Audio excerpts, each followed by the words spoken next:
بابا جنگ جهانی اول و دوم ایران رو اشغال کردن. قاجار احمدشاه اعلام بی‌طرفی کرد، ایران گرفتن. قاجار احمدشاه که ارتش هم نداشت.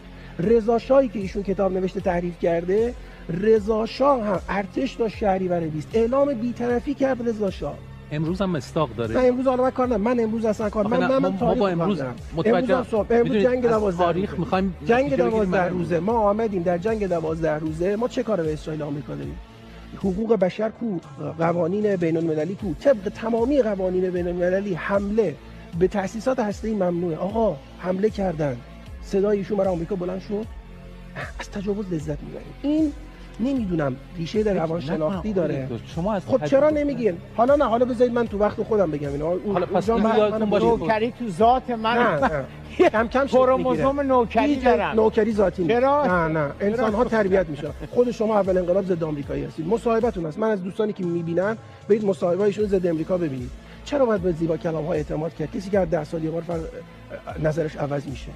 چرا باید اعتماد کرد؟ حالا اون چیزی گفت که از ذهنم پرید. ببینید من میخوام بهتون بگم ما پیش از انقلاب اسلام، پیش از انعقاد نطفه آقای خمینی به عنوان امامی که باید مبارزه کنه، ایرانی‌ها با روسیه تزاری جنگیدن، با انگلستان جنگیدن. حاج احمد تنگستانی کیه؟ رئیس علی دلواری رو کی کشت؟ انگلیس کشت یا نه؟ رئیس علی امام دیده بود، امام خمینی مرگ آمریکا میگه پایگاه بسیج داشت. بابا ایشون تاریخ تحریف میکنه. ببینید شهریور 20 رضا شاه بهش حمله شد، کشور اشغال شد یا نشد؟ رضا شاه از کشور اخراج کردن یا نکردن؟ کی این کار کرد؟ امام خمینی این کار کرد؟ انگلیس کرد. چرا این کار کرد؟ به هر دلیلی شاه این مملکت رو اخراج کردن. تا سالها ما مسئله داریم. سال 21 22 دولت قوام به خاطر نبود نان، دولت قوام معروفه که زنا ریختن تو خیابون، نون نداشتن، قحطی شده بود.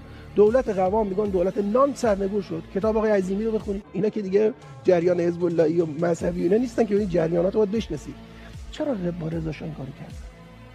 چرا انگلیس رضا شاه رو بیرون کرد؟ حتی رضا شاه باهاش توافق شده بود سفارت انگلستان محل تبعیدش قاره آمریکا باشه، کانادا باشه، مکزیک باشه. فریدون جم داماد رضا شاه تو خاطراتش میگه از کسانی که همراه رضا شاه بود، میگه ما رسیدیم به سواحل هند، حتی اجازه ندادن رضا شاه از کشتی بیاد پایین بره هتل، گفتن مسیر باید تغییر کنه.